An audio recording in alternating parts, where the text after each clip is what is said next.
Welcome back. Slap that like button. Let's get into it. When I first watched the Blood of Dawnwalker footage, something clicked that I couldn't shake. It didn't just feel like another vampire game. It didn't feel like horror. It didn't even feel like dark fantasy in the usual way. It felt like a vampire retelling of Highlander. The way heads was popping off, the way power is transferred through violence, the way immortals move through human history until the moment they stop hiding. And once you see it, you can't unsee it. So with the new details we have now, let's break down what the Blood of Dawnwalker actually is and why this angle might be the key to understanding the game's identity. Blood of Dawnwalker is set in 14th century Europe, specifically a remote Carpathian valley called Vale Sangora. This isn't a random time period. This is war, collapse, plague, fear, weak institutions. And that matters because the game's core idea is simple but powerful. Vampires rise when history is weak. They don't conquer with armies at first. They step in when humanity is desperate and squirming. That's where Brensis comes in, the main vampire ruler of the region. Instead of ruling purely by force,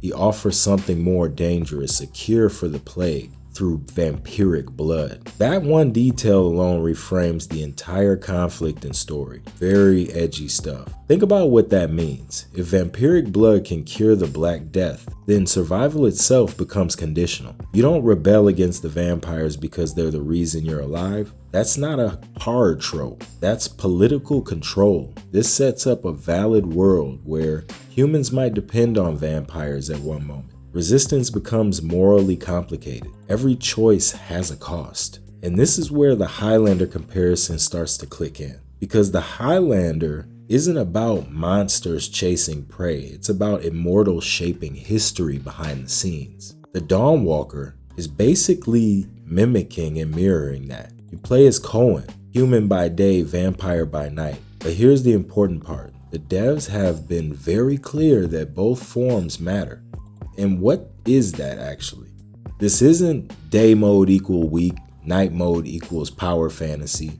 Your abilities, traversal, combat options, story access changes depending on the time of day. And time itself is limited. You're given 30 days and 30 nights, but this isn't a ticking clock. Time only advances when you take on quests. Exploration is free, curiosity isn't punished, but choices cost time. That's huge.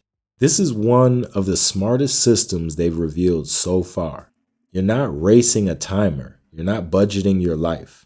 Every major decision pushes the world forward, whether you're ready for it or not. So you can skip fractions entirely, never meet certain characters, take the first fight directly, or you could take the fight directly to Brensis early in the game, or spend time helping humans survive. That's not branching dialogue, that's narrative freedom. And it ties perfectly into Highlander's vibe. Because like Highlander, this is about inevitability. You don't stop history, you decide how it unfolds, how it unlocks, and how the story's told. Let's talk about the thing that everyone notices immediately. The combat finishers. The head removals, the brutality. This isn't gore for shock value.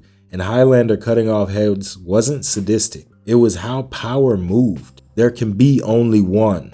Wasn't a slogan, it was a rule of reality. Blood of Dawnwalker uses violence the same way, ritualized, purposeful, world-defining, unpredictable. Even the vampire turning ritual is brutal. A vampire pulls out one of its own teeth and pierces the target's heart. That's not just violence, it's symbolic. Power always costs something in the end. Another big Highlander parallel. Immortals living among humans until the moment they don't. That's exactly what's happening here. The vampires didn't appear suddenly.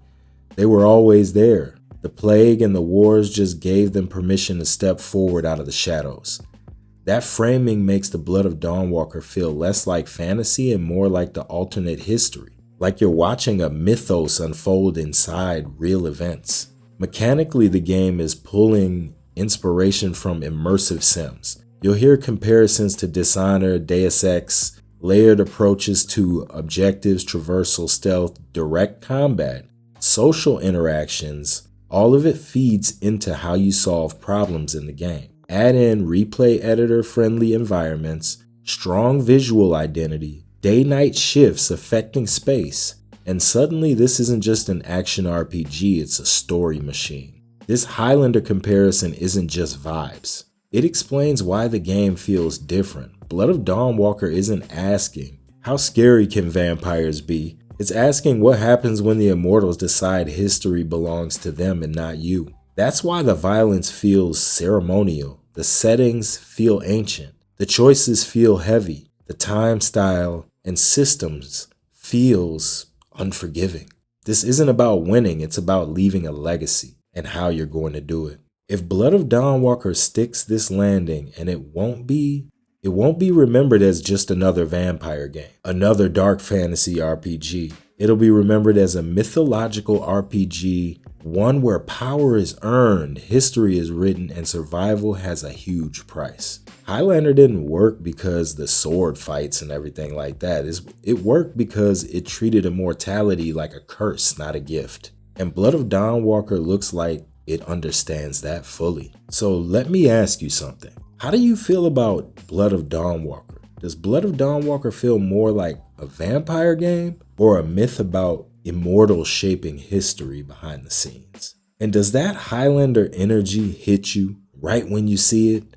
Or did you not even think of it until you heard this video? Everybody who tapped in, I do appreciate you tapping into the channel. If you like the content, make sure you check out this video in your top right hand corner. It's most likely the first Blood of Dawnwalker video, which is basically the one that got it all started here on SneakerDogg Gaming. If you're not aware, we do have a main channel. It's SneakerDogg. We deal with a lot of different things on there, but the majority of the content is now skate content. So if you want a variety of games in the sense of IGN and different things like that, you may want to come and check us out here at SneakerDogg Gaming. We will be covering a ton of different games, and I appreciate everybody who locks into the channel. Make sure you slap that subscribe button, check out that video in your top right hand corner, and make sure you like this video. No hype yet, but we're coming for it. I'll see y'all in the next one. Oh, and definitely make sure that you share this video and make sure that they subscribe as well for more deep dive analysis like this.